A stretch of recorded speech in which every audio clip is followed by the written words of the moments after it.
Bom dia, meus queridos. Hoje é 12 de março, terça-feira, e o tema do devocional de hoje vai ser: a vida às vezes nos machuca, mas em todo tempo Deus nos cura.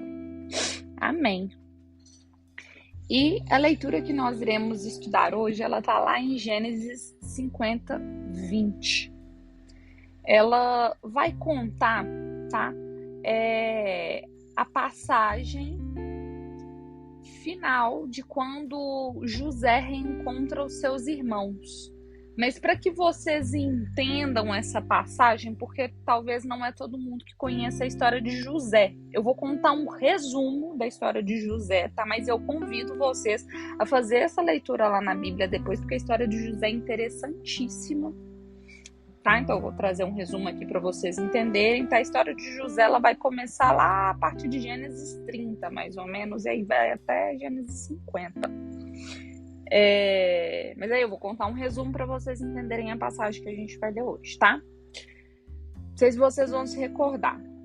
Em alguns devocionais recentes, a gente refletiu sobre a leitura de Raquel, que ela era estéril, e aí ela era casada com Jacó, que também era casado com Lia. Lia já tinha filhos com Jacó, Lia vivia provocando ela tinha uma relação conturbada com Lia, e ela sempre, mas ela era sempre uma mulher muito temente ao Senhor, e aí o Senhor até que dá a ela a bênção de ser mãe.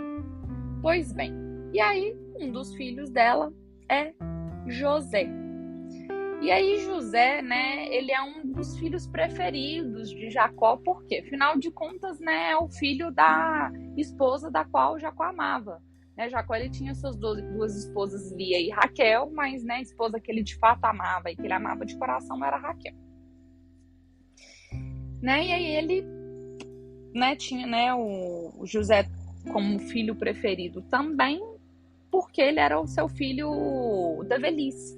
E aí com isso José ele ganhou uma das túnicas especial de Jacó, que aí vai estar lá em Gênesis 37, como uma demonstração dele ser o seu filho predileto. E aí com isso, esses sinais já começam a despertar uma inveja e um ciúme dos seus outros irmãos. Lá em Gênesis 37, fala, os irmãos de José nitidamente tinham certa inveja e descontentamento em relação a ele. Pois bem, mas José, desde criança, muito por conta dessa influência, dessa relação que a mãe dele, Raquel, tinha com Deus, porque ela sempre foi uma pessoa de muita fé, sempre foi uma pessoa temente ao Senhor, ele também sempre foi muito fiel e sempre foi muito temente ao Senhor. E Deus deu a ele, o dom de interpretar sonhos. E na época, o interpretar sonhos era algo tido de uma forma muito séria, porque os sonhos era considerado como meio que uma forma de premonição, sabe? Meio que uma forma de um aviso. Vocês conseguem entender? E aí, certa vez, José, ele tem um sonho de que ele se tornava governador, de que ele via, as pessoas se curvando contra ele, a favor dele. E José, ele era, um menino do coração muito puro. E ele vai lá e abre o bocão e conta para os irmãos. Os irmãos já tinham ciúme dele, já tinham inveja dele, já sabia que ele era o filho predileto do pai. Eu sabia que ele tinha esse dom de Deus de interpretar sonhos. O que eles fizeram? Eles planejaram contra a vida de José. E aí, certo dia, José ele foi enviado pelo seu pai para poder encontrar os seus irmãos, para poder ver como que estava o rebanho, E aí, os seus irmãos, planejaram matar ele. Isso vai estar lá em Gênesis 37 também. Só que aí, o seu irmão mais velho falou, não vamos matar ele não, vamos lançar ele numa cova. Lançou José dentro de uma cova, José ficou lá, padecendo lá nessa cova. E aí, ao passar uma caravana de midianitas que estavam indo para Potifar, que era de Faraó. Eles viram José, viu um homem lá na cova, falou: vamos pegar esse homem aqui e vamos vender. Porque na época, a pessoa tivesse numa situação de vulnerabilidade, mas que tivesse força de trabalho, não fosse doente, não tivesse nenhum sinal de impureza para a época, essa pessoa tinha valor, porque aí ela poderia se tornar escrava. E assim aconteceu. E aí José foi junto com essa caravana, foi vendido, e aí ele começou a trabalhar lá na casa de Potifar. E aí, José, ele sempre se destacou muito, por quê? Por conta dessa fidelidade que ele tinha com o Senhor. E aí lá na casa de Potifar, ele não demorou muito, ele já foi promovido a supervisor da casa. Só que aí o que acontece? José, Deus deu a ele essa promessa sempre de ser governador. Então tudo que ele fazia, ele sempre governava. Porque a promessa que Deus deu para ele é a mesma coisa que Deus faz conosco. Mas enfim. E aí ele, já era supervisor lá na casa de Potifar. E aí a mulher de Potifar se interessa por José e começa a tentar seduzir José. Mas José, ele sempre foi um homem fiel. Fiel no pouco e fiel no muito. E ele sempre se esquivou, sempre negou, até que um dia a mulher de Potifar conseguiu arrancar a roupa de José. Ele viu, e aí com isso, ele foi lançado à prisão.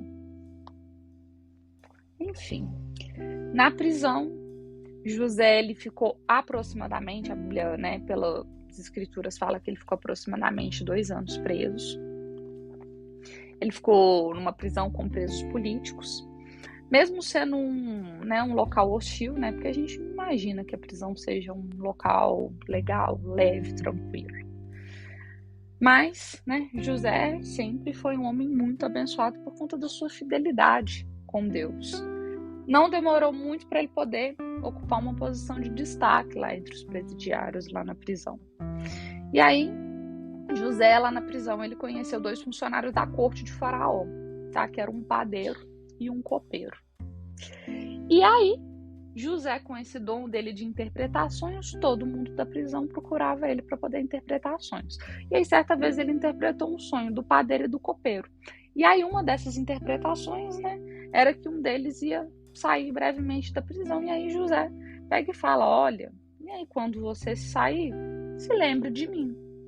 Pois bem, o sonho se cumpre, ele sai, ele vai, trabalhar, ele volta para Faraó, e aí, ele conta para Faraó: olha, tem um rapaz que está lá na prisão que ele interpreta sonhos, eu tinha sonhado com isso, isso e isso, e contei para ele, ele interpretou que em tantos dias eu saía da prisão e pois estou aqui. Na época, o Egito estava sofrendo uma seca severa já de muito tempo. E aí até que fala: não, chama esse cara para cá que eu quero que ele interprete os meus sonhos também. E aí manda chamar José. E aí então José sai da prisão e ele passa a interpretar os sonhos do governador do Egito. E aí não demora muito, a promessa que Deus tinha para a vida dele se cumpre. Ele se torna o governador do Egito, o maior governador, que acho que de governador sim, foi o maior. Eu ia fazer uma comparação com Davi. Davi foi o maior rei, mas em relação ao governador, José foi o maior. Pois bem, e aí a passagem que nós vamos ver, ela vai estar lá em Gênesis 50, a partir do 15. Diz o seguinte, e aí passados os anos, o pai de José falece. E aí, vendo os irmãos de José que o pai deles havia morrido, disseram: se José guardou rancor contra nós, certamente retribuirá todo o mal que lhe causamos. Então mandaram um recado a José, dizendo: antes de morrer, o teu pai nos ordenou o que te disséssemos. Peço-lhe que perdoe o crime e o pecado dos seus irmãos, que o trataram com tanta maldade. Agora, pois, perdoa o crime dos servos do teu pai. Quando ouviu o que falaram, José chorou. Depois vieram seus irmãos, prostraram diante dele e disse: aqui estamos, somos seus escravos. José, porém, lhes disse: não tenham medo. Estaria eu no lugar de Deus? Vocês planejaram um mal contra mim, mas Deus o planejou para o bem, para que a vida de um numeroso povo fosse salva hoje. Por isso, não tenha medo. Eu sustentarei você e as suas crianças. Assim, José os tranquilizou e lhes falou amavelmente. Que lição, né, meus queridos? Bom, um dos maiores medos, né, e temores, né, dos irmãos de José era que ele nunca os perdoasse pelo mal que eles haviam feito para José, né? Depois de passado muitos anos que eles viram, né, que o irmão ele havia de fato se tornado o governador, de que ele havia de fato, né, a promessa havia se fato cumprido na vida dele. Nessa passagem nós podemos observar que José ele teve uma atitude de misericórdia, né, ao dar aos seus irmãos o perdão e a certeza de que havia perdoado e a certeza de que ele os ampararia e amparia os seus filhos também. Eles planejaram o mal contra José, mas Deus o transformou em bem. E o fato é que todas as coisas cooperam para o bem daqueles que amam a Deus. Tá? Isso está nas Escrituras. E em nossas vidas, nunca vai ser diferente. Assim como, né, Deus ele sempre vai estar do nosso lado, sempre vai estar conosco nos nossos momentos de aflição, nos nossos momentos de tribulação, como ele teve do lado de José. Ele tirou José da cova, ele tirou José da prisão, ele faz conosco, né? Ele transforma os nossos motivos de humilhação, as nossas dores, em testemunhos para poder ajudar outras pessoas a vencerem os seus traumas, a vencerem as suas dores. Então, que essa passagem e a história de José possa servir para nos encorajar a nós não prendermos as nossas dores, e sim a entregá-las a Deus para que Ele possa utilizar dessas nossas dores para que o nome dele seja glorificado quando essa dor ela for transformada em testemunho. Eu mesma, né, eu atravessei, né, eu dou isso como testemunho, eu atravessei o episódio mais doloroso em toda a minha vida, que foi o adoecimento da minha mãe, depois foi a partida dela. E foi um processo que eu aprendi e que eu cresci muito com ele, e que graças a esse processo, hoje, de certa forma, eu consigo ajudar outras pessoas, eu consigo trazer esperança para outras pessoas. O fato é, meus queridos, gerar testemunho dói, mas, né, a nossas vidas ela vai ter momentos e episódios dolorosos, momentos e episódios de dor. E então, né, que essa história de José nos inspire, que seja um convite para que possamos transformar a nossa dor em testemunho. Talvez, né, a vida ela tenha um machucado, esteja te machucando nesse momento, mas o mais importante é você não permitir que essa dor o leve à amargura, que essa dor não endureça e esfrie o seu coração, pois pessoas feridas elas acabam ferindo outras pessoas também. Sabe, entenda que a sua melhor versão ela está em Deus. E a partir do momento que você passa a amar, perdoar, você se deixa ser curado por Ele, Ele tem a permissão, né? Ele passa a conseguir fazer e realizar as grandes obras e as grandes promessas que Ele tem para a sua vida e para as nossas vidas. Então, né, com essa história que nós, né, ouvimos de José hoje, com essa passagem, né, conclusiva que nós lemos de José, que depois de tudo que os irmãos de José fez com ele, ele ainda os perdoa e ainda os acolhe os seus filhos, levante sua cabeça, creia que Deus Pai, Ele está com você e saiba que nele a sua maior dor se tornará o seu maior testemunho. Amém? Pai, obrigado por mais um dia que se inicia, obrigado por nos permitir acordar, por nos permitir respirar. Pai, obrigado pela nossa casa, pelo nosso lar, pelo nosso pão de cada dia.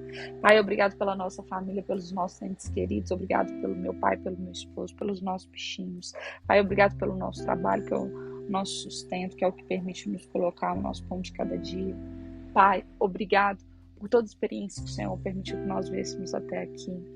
Pai, obrigado por todas as dores, por todas as dificuldades que o Senhor permitiu, mas nos sustentou até aqui, pois através dessas dores nós amadurecemos, nós crescemos, nós fortalecemos, nós estreitamos o relacionamento com o Senhor. Pai, no dia de hoje nós te pedimos, aumente a nossa fé, aumente a nossa fidelidade no Senhor, para que possamos ser fiel no pouco e no muito, para que possamos cada dia mais acreditar nas promessas que o Senhor tem para as nossas vidas, para que possamos cada dia mais entender e compreender as promessas que o Senhor tem para as nossas vidas, para que todas as nossas dores, os nossos sofrimentos, os nossos desertos sejam transformados em testemunhos, testemunhos que curam, testemunhos que incentivam e transformam a vida de outros irmãos, Pai. Amém. Meus queridos, muito obrigado pela companhia, fiquem todos com Deus, compartilhem esse devocional com outras pessoas, vamos transbordar a palavra de Deus na vida de outras pessoas. Tenham um excelente dia e fiquem com Deus.